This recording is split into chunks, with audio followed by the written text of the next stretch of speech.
ಕಾಂಗ್ರೆಸ್ ಸರ್ಕಾರ ಬಂದು 1 ವರ್ಷ ಪೂರ್ಣ ಆಗ್ತಾ ಇದೆ. ಆದರೆ ನೀತಿ ಸಂಹಿತೆ ಇರೋದ್ರಿಂದ ಪಾಪ ಅವರಿಗೆ 1 ವರ್ಷದ ವಾರ್ಷಿಕೋತ್ಸವ ಮಾಡಲಿಕ್ಕೆ ಆಗ್ತಾ ಇಲ್ಲ. ಅದಕ್ಕೋಸ್ಕರ ನಾವೇ ಆ ಸರ್ಕಾರದ ಸಾಧನೆಗಳನ್ನ ರಾಜ್ಯದ ಮುಂದೆ ಇಡೋಣ, ರಾಜ್ಯದ ಮುಂದೆ ಹಂಚಿಕೊಳ್ಳೋಣ ಅಂತ ಇವತ್ತು ತೀರ್ಮಾನ ಮಾಡಿ ಈ ಪತ್ರಿಕಾಗೋಷ್ಠಿಯನ್ನ ನಾವು ಕರೆದಿದ್ದೀವಿ. ವಿಶೇಷವಾಗಿ 1 ವರ್ಷದಲ್ಲಿ, ಈ 1 ವರ್ಷದ ಅವಧಿನಲ್ಲಿ ಶಿಕ್ಷಣ ಕ್ಷೇತ್ರದಲ್ಲಿ ರಾಜ್ಯ ಸರ್ಕಾರದ ಕೊಡುಗೆಗಳನ್ನ ರಾಜ್ಯದ ಮುಂದೆ ತಮ್ಮ ಮೂಲಕ ಇಡಕ್ಕೆ ಇಷ್ಟಪಡ್ತೀನಿ. ನಾವು ಮೊದಲನೇ ಕೊಡುಗೆ ಅಥವಾ ಮೊದಲನೇ ಸಾಧನೆ ಅಂತಂದ್ರೆ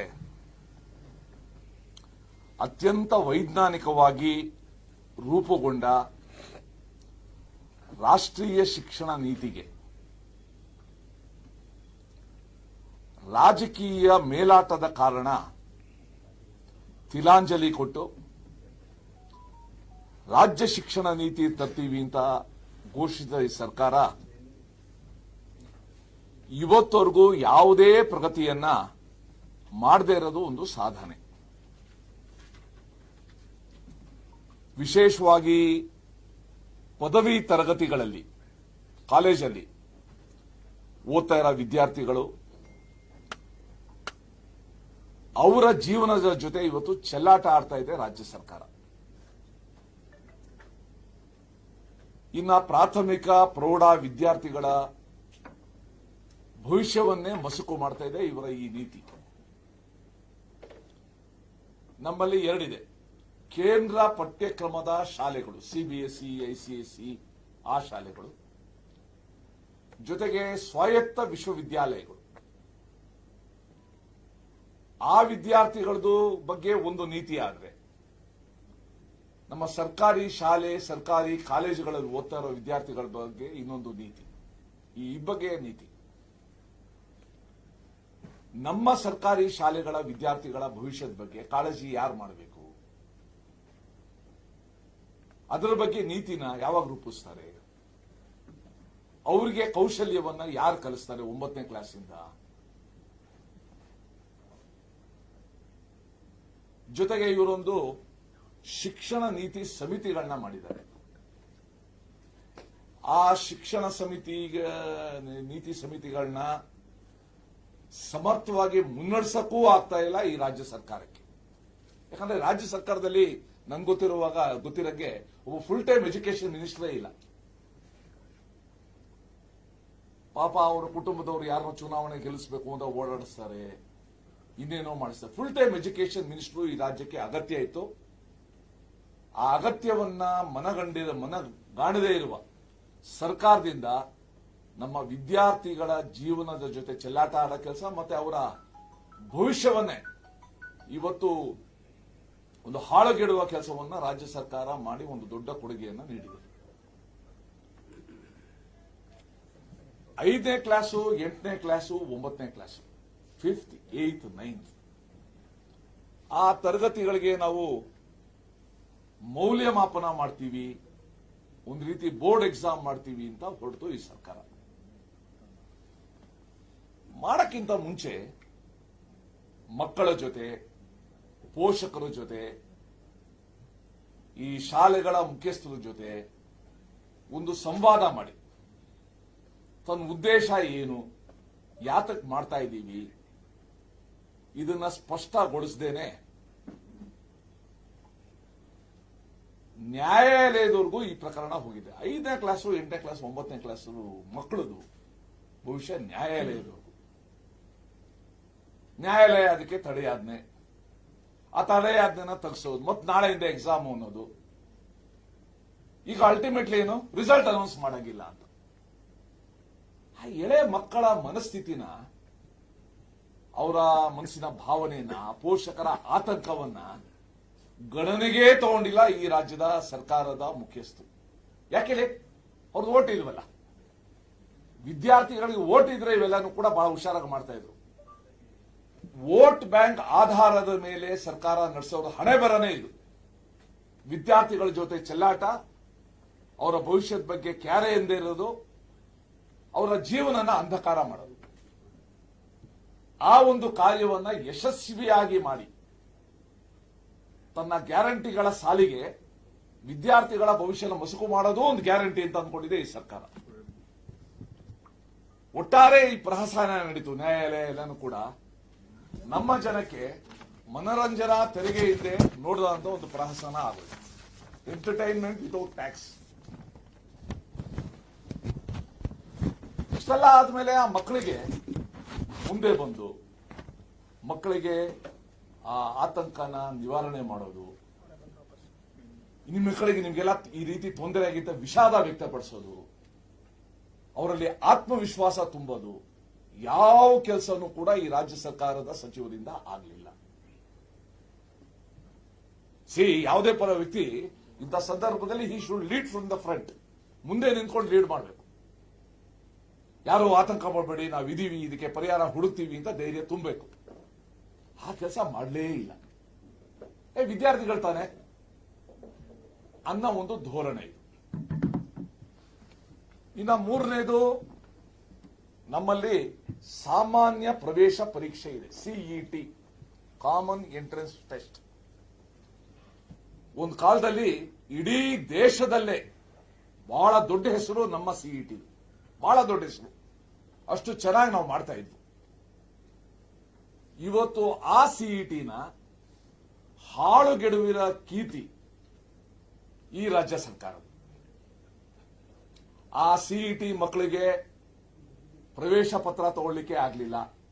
server down, server down, server down. ಅದೆಷ್ಟು ಜನ ವಿದ್ಯಾರ್ಥಿಗಳು ನನಗೆ ಫೋನ್ ಮಾಡಿದ್ರು, ನಾನು ಆ ಮಿನಿಸ್ಟ್ರಿ ಗಮನಕ್ಕೆ ತಂದನೋ ಲೆಕ್ಕನೇ ಇಲ್ಲ. ಓಕೆ, ಹಾಲ್ ಟಿಕೆಟ್ ಸಿಕ್ಕದ ಮೇಲೆ ಒಂದು ಜಿಲ್ಲೆಯವ್ರನ್ನ ಇನ್ನೊಂದು ಜಿಲ್ಲೆಗೆ ವಿದ್ಯಾರ್ಥಿಗಳು ಬರೀಬೇಕು. ಬೆಂಗಳೂರಲ್ಲಿ ಕೆಂಗೇರಿಲಿಲ್ಲ ಹುಡುಗ, ಅವನು ಬರಿಬೇಕಾಗಿರೋದು ಇಲಾಖಾದಲ್ಲಿ. ಯಾತಕ್ರಿ ಹಿಂಗೆ ಅಂತ ಕೇಳಿದ್ರೆ, ಸರ್ ಇದು ಪರೀಕ್ಷಾ ಅಕ್ರಮ ತಡೆಯೋದಕ್ಕೆ. ಪರೀಕ್ಷಾ ಅಕ್ರಮ ತಡಿಬೇಕಾದವ್ರು ಯಾರು? ಅಲ್ಲಿನ ಮೇಲ್ವಿಚಾರಕರು. ಇವ್ರದ್ದು ಇದೇ ಲಾಜಿಕ್ ಮುಂದುವರಿಸಿದ್ರೆ ಚುನಾವಣಾ ಅಕ್ರಮನ ತಡೆಯೋದಕ್ಕೆ ಮಲ್ಲೇಶ್ವರದ ವೋಟರ್ನ ತಗೊಂಡೋಗಿ ಉತ್ತರಳ್ಳಿಯಲ್ಲಿ ವೋಟ್ ಮಾಡು ಅಂತ ಹೇಳಬೇಕು. ಸೊ ಒಟ್ಟಾರೆ ಎಲ್ಲೆಲ್ಲೋ ಹೋಗಿ ಬರೆಯ ಒಂದು ಪರಿಸ್ಥಿತಿ. ಪ್ರಿಯಾಂಕ ಖರ್ಗೆ ಒಂದು ದೊಡ್ಡ ಗಲಾಟೆ ಮಾಡಿದಕ್ಕೋಸ್ಕರ ಆ ಜಿಲ್ಲಾ ವಿದ್ಯಾರ್ಥಿಗಳಿಗೆ ವಿನಾಯಿತಿ, ಆ ಜಿಲ್ಲೆಯಲ್ಲೇ ಬರೆಯೋದು ಅಂತ. ಬಟ್ ಅದನ್ನ ಬೇರೆ ಉಸ್ತುವಾರಿಗಳು ಮಂತ್ರಿಗಳು ಮಾಡಲಿಲ್ಲ. ಅವರೆಲ್ಲರೂ ಕೂಡ ಬೇರೆ ಬೇರೆ ಜಿಲ್ಲೆಗೆ ಹೋಗಿ ಬರೆಯುವಂತ ಒಂದು ಪ್ರಸಂಗ ಬಂತು. ಇದು ಒಂದು ಭಾಗ ಆದ್ರೆ, ಇನ್ನೊಂದು ಭಾಗ ಸುಮಾರು 240 ಪ್ರಶ್ನೆಗಳಲ್ಲಿ 57 ಪ್ರಶ್ನೆ ಔಟ್ ಆಫ್ ಸಿಲೆಬಸ್, 57 ಕ್ವಶನ್ಸ್. ಆ ವಿದ್ಯಾರ್ಥಿಗಳಿಗೆ ಇವತ್ತು ಕ್ವಶನ್ ಪೇಪರ್ ನೋಡಿದಾಗ ಆ ಎಕ್ಸಾಮಿನೇಷನ್ ಹಾಲ್ ಅಲ್ಲಿ ಏನಾಗಿರ್ಬೇಕು ಪರಿಸ್ಥಿತಿ? ಯಾರಾದ್ರೂ ಇದ್ರ ಬಗ್ಗೆ ಯೋಚನೆ ಮಾಡ್ತಾರ? How can they play games with these lifes? ಈ ಮಕ್ಕಳ ಜೊತೆ, ಮಕ್ಕಳ ಭವಿಷ್ಯದ ಜೊತೆ ಯಾಕೆ ಚೆಲ್ಲಾಟ ಆಡ್ತಾರೆ?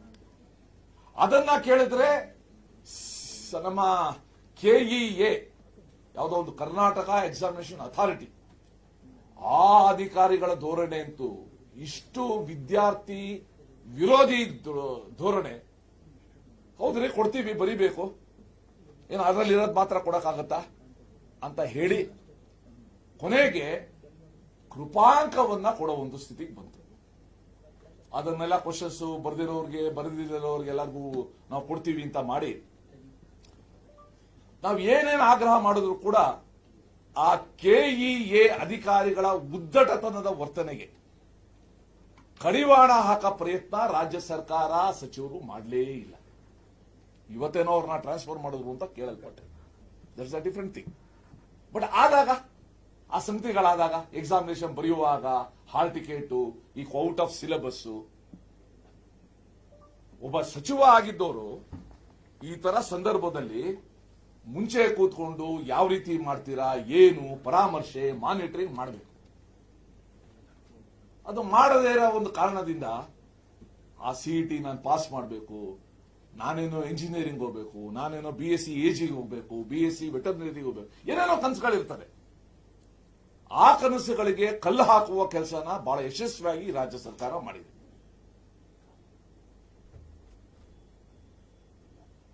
ಇನ್ನು ನೆಕ್ಸ್ಟ್ ಮುಂದಿಂದು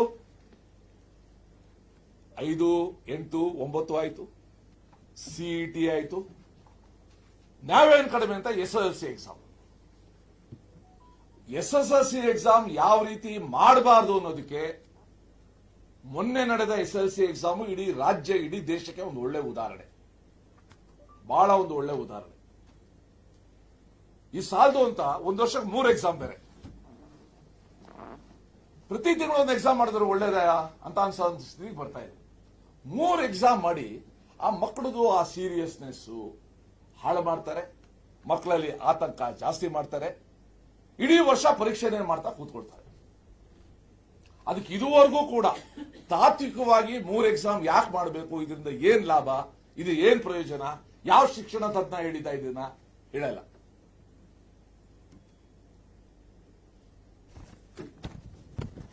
ಒಂದು ವೆಬ್ ಕ್ಯಾಸ್ಟಿಂಗ್ ಅಂತ ಮಾಡೋದು. ಏನು, ಮಕ್ಕಳು ಕ್ಯಾಮ್ರಾ ಮುಂದೆ ಕೂತ್ಕೊಂಡು ಬರೆಯೋದು.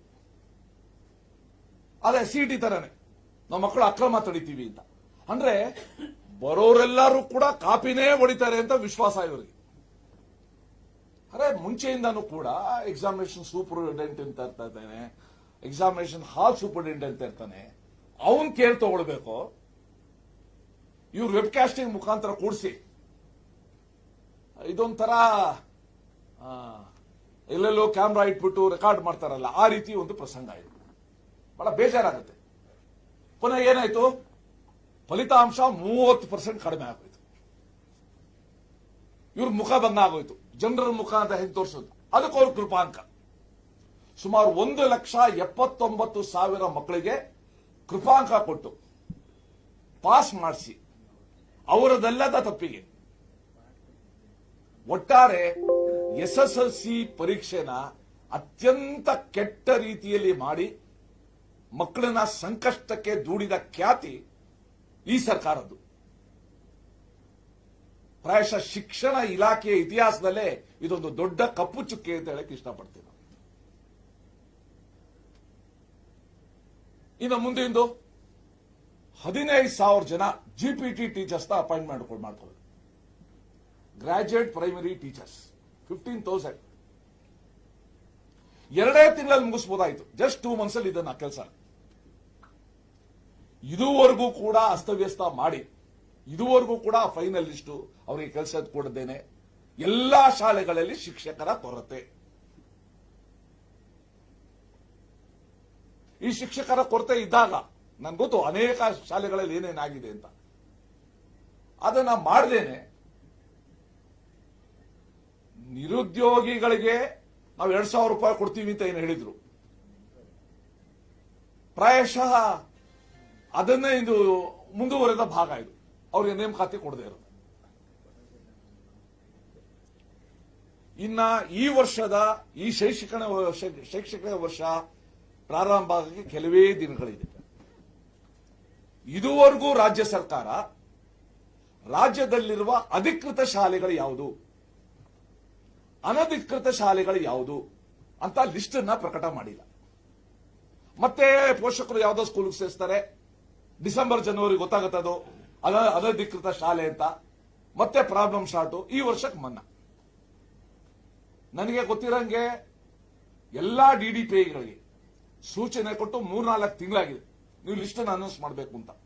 ನಾನೊಂದು ಪತ್ರ ಬರೆದೆ. ನಾನು ದಯವಿಟ್ಟು ಈ ಲಿಸ್ಟ್ ಅನ್ನ ಸ್ಥಳೀಯ ಪತ್ರಿಕೆಗಳಲ್ಲೂ ಕೂಡ ಪ್ರಕಟಿಸಬೇಕು.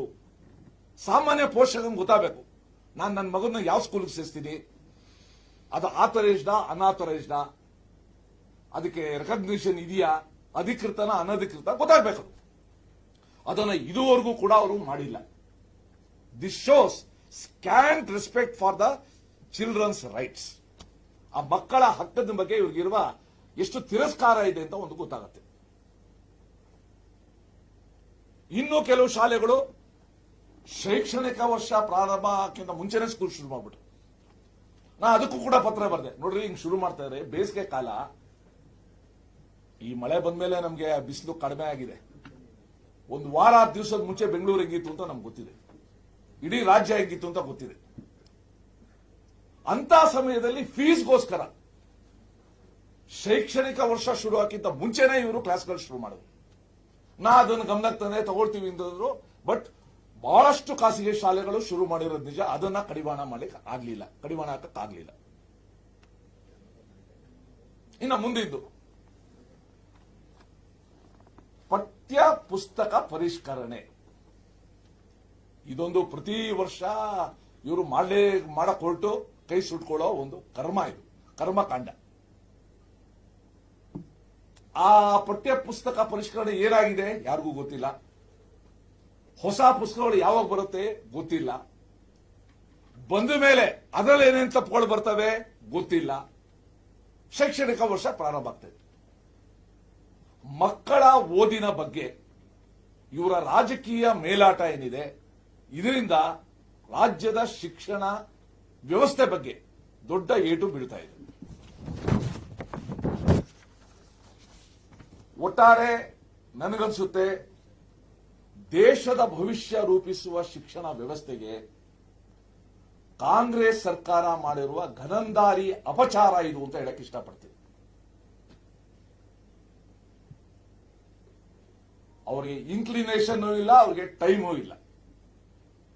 ಈ ವ್ಯವಸ್ಥೆನ ನಾವು ಚೆನ್ನಾಗಿ ಮಾಡಬೇಕು, ನಮ್ಮ ಮಕ್ಕಳಿಗೆ ನಾವು ಒಂದೇ ಒಳ್ಳೆ ಬುನಾದಿ ಹಾಕಬೇಕು ಅನ್ನುವ ಒಂದು ಮನಸ್ಸೂ ಇಲ್ಲ, ಅದಕ್ಕೆ ವ್ಯವಧಾನನೂ ಇಲ್ಲ. ನಮ್ಮ ವಿದ್ಯಾರ್ಥಿಗಳನ್ನ ಮತ್ತೆ ಪೋಷಕರನ್ನ ರಕ್ಷಿಸಲು ಈ ಗ್ಯಾರಂಟಿ ಸರ್ಕಾರಕ್ಕೆ ಮನಸ್ಸಿಲ್ಲ. ಮತ್ತೆ ಕಿಂಚಿತ್ ಕಾಳಜಿ ಕೂಡ ಇಲ್ಲ. ಒಟ್ಟಾರೆ ಈ ಒಂದು ವರ್ಷದ ಸಾಧನೆ ಅಂತಂದ್ರೆ ವಿದ್ಯಾರ್ಥಿಗಳ ಜೊತೆ ಪೋಷಕರ ಜೊತೆ ಚೆಲ್ಲಾಟ ಆಡಿರೋದೇ ಒಂದು ಸಾಧನೆ. ಒಂದೇ ಒಂದು ಹಂತದಲ್ಲಿ ನಮ್ಮ ಮಕ್ಕಳಲ್ಲಿ ಆತ್ಮವಿಶ್ವಾಸ ತುಂಬಿಸೋ ಕೆಲಸ ಈ ರಾಜ್ಯ ಸರ್ಕಾರದಿಂದ ಆಗಲಿಲ್ಲ. ಒಟ್ಟಾರೆ ಒಂದು ವರ್ಷದ ರಿಪೋರ್ಟ್ ನೋಡಿದ್ರೆ ನನಗನ್ಸುತ್ತೆ ರಾಜ್ಯ ಸರ್ಕಾರ ಶಿಕ್ಷಣಕ್ಕೆ ಸಂಬಂಧಪಟ್ಟ ವಿಚಾರದಲ್ಲಿ 100 ಮಾರ್ಕ್ಸ್ಗೆ ಫೇಲ್ ಆಗಿದೆ. ಒಂದು 8 ಕೊಡಬಹುದಷ್ಟೆ. ಯಾಕಂದ್ರೆ ಪಾಪ ಸ್ಯಾಲರಿ ಕೊಟ್ಟಿದಾರಲ್ಲ, ಸ್ಯಾಲರಿ ಕೊಟ್ಟಿರೋದು ಬಿಟ್ರೆ ಬೇರೆ ಏನೂ ಮಾಡಿಲ್ಲ. ಸೊ ಸರ್ಕಾರ ಈ ಪರೀಕ್ಷೆಯಲ್ಲಿ ನಪಾಸ್ ಆಗಿದೆ, ಫೇಲ್ ಆಗಿದೆ. ಯಾವ ರೀತಿ ಸುಮಾರು 78 ಶಾಲೆಗಳು 0% ತಗೊಂಡಿದೆ, ಅದೇ ತರ ಸರ್ಕಾರ ಕೂಡ ಇದರಲ್ಲಿ ನಪಾಸ್ ಆಗಿರೋದು ಖಚಿತ. ಇದೊಂದು ಅತ್ಯಂತ ಖೇದಕರ ಒಂದು ಸನ್ನಿವೇಶ. ಜೊತೆಗೆ ನಾವು ಬಹಳ ಹಿಂದೆನೆ ಶಾಲೆಗಳಲ್ಲಿ ಈ ಒಂದು ಪೋಕ್ಸೋ ಏನಿದೆ ಅದರ ಸಮಿತಿಗಳನ್ನ ಮಾಡಬೇಕು. ಸಮಿತಿಗಳನ್ನ ಮಾಡಿ ಮಕ್ಕಳ ಒಂದು ಹಿತವನ್ನ ಕಾಪಾಡೋ ಕೆಲಸ ಮಾಡಬೇಕು ಅಂತ ಮಾಡ್ತಾರೆ. ಆ ದೃಷ್ಟಿಯಿಂದ ಕೆಲಸ ಮಾಡಲಿಲ್ಲ. ಜೊತೆಗೆ ಮಕ್ಕಳನ್ನ ಕರ್ಕೊಂಡು ಬರೋ ಬಸ್ ಇರ್ಬೋದು, ಬೇರೆ ಬೇರೆ ಸೇಫ್ಟಿ ಮೆಷರ್ಸ್ ಇರ್ಬೋದು, ಇದ್ರ ಕಡೆ ಯಾಕಂದ್ರೆ ತಮ್ಮ ಸೇಫ್ಟಿ ಬಗ್ಗೆನೇ ಯೋಚನೆ ಮಾಡ್ತಾ ಇರ್ಬೇಕಾದ್ರೆ ಇವರು ತಮ್ಮ ಸೇಫ್ಟಿ, ತಾನೇನೋ ಮುಂದೆ ಏನೋ ಆಗ್ಬೇಕು, ಅಥವಾ ನನ್ಗೆ ಇಷ್ಟ ಇದ್ದಾರೆ ಖಾತೆ ಕೊಟ್ಬಿಟ್ಟಿದ್ದಾರೆ. ಇವ್ರಿಗೆ ತಮ್ಮ ಖಾತೆಗಿಂತ ತಮ್ಮ ಖ್ಯಾತೆನೇ ಇಂಪಾರ್ಟೆಂಟ್ ಆಗಿದೆ. ಇದರಿಂದ ಇವತ್ತು ರಾಜ್ಯದ ಶೈಕ್ಷಣಿಕ ವಾತಾವರಣ ಹದಗೆಟ್ಟಿದೆ. ರಾಜ್ಯದ ಜನತೆ ಇದನ್ನ ಯಾವತ್ತೂ ಕೂಡ ಕ್ಷಮಿಸೋದಿಲ್ಲ ಅಂತ ಹೇಳಕ್ಕೆ ಇಷ್ಟಪಡ್ತೀನಿ. ಶಿಕ್ಷಣ ಸಚಿವರಾಗಿ ಮಧು ಬಂಗಾರಪ್ಪ ಪಾಸ್ ಆಗಿದ್ದಾರೆ ಅಲ್ಲ, ಈಗ ಸರ್ಕಾರನೇ ಫೇಲ್ ಆಗಿರುವಾಗ ಅದಕ್ಕೆ ಬಹಳ ಮುಖ್ಯವಾದ ಕೊಡುಗೆ ಅವ್ರದೇ ಆಗಿರುತ್ತದೆ. ಯಾಕಂದ್ರೆ ನಾನು ಅವಲ್ಲೇ ಹೇಳ್ದಂಗೆ ಎನಿ ಪರ್ಸನ್ ಆ ಒಂದು ಜಾಗದಲ್ಲಿ ಇರೋರು ಮುಂದೆ ನಿಂತ್ಕೊಂಡು ಲೀಡ್ ಆಗ್ಬೇಕು. ಯಾವುದೇ ಸಂದರ್ಭ ಮುಂದೆ ಬರಬೇಕು. ಜನರ ಪ್ರಶ್ನೆಗಳಿಗೆ, ಜನರ ಆತಂಕಕ್ಕೆ ಪರಿಹಾರ ಕೊಡೋದು, ಧೈರ್ಯ ತುಂಬಾ ಕೆಲಸ ನಿರಂತರ ಮಾಡೋದು. ಅದಕ್ಕೆ ನಾಡಿದ್ದು ಇದೊಂದು ಫುಲ್ ಟೈಮ್ ಜಾಬ್ ಅಂತ. ಅನ್ಫಾರ್ಚುನೇಟ್ಲಿ ಆ ಫುಲ್ ಟೈಮ್ನೆಸ್, ಆ ಪೂರ್ಣಾವಧಿ ಮನಸ್ಥಿತಿ, ಪೂರ್ಣಾವಧಿ ಪರಿಶ್ರಮ ಎಲ್ಲೂ ಕೂಡ ಕಾಣ್ತಾ ಇಲ್ಲ. ಇದು ಕಾಣೆಯಾಗಿದೆ. ಅನುಭವಕ್ಕಿಂತ ಇಚ್ಛಾಶಕ್ತಿ ಇದೆ. ಇವಾಗ ಯಾರಿಗೆಲ್ಲ ಫಸ್ಟ್ ಅನುಭವ ಎಲ್ಲಿರ್ತದೆ? ಅನುಭವಕ್ಕಿಂತ ಇಚ್ಛಾಶಕ್ತಿ. ಜೊತೆಗೆ ತನ್ನ ಕೊರತೆನೇ ತನ್ನ ಹೆಗ್ಗಳಿಕೆಯಿಂದ ತಿಳ್ಕೊಂಡ್ಬಿಟ್ರೆ. ನಾನು ಮಾತಾಡೋದೇ ಹಿಂಗೆ, ನನ್ನ ಭಾಷೆ ಇರೋದೇ ಹೀಗೆ ಅಂತ ಹೆಗ್ಗಳಿಕೆ ಅನ್ಕೊಂಡ್ರೆ ಬಹಳ ಕಷ್ಟ ಆಗ್ತದೆ.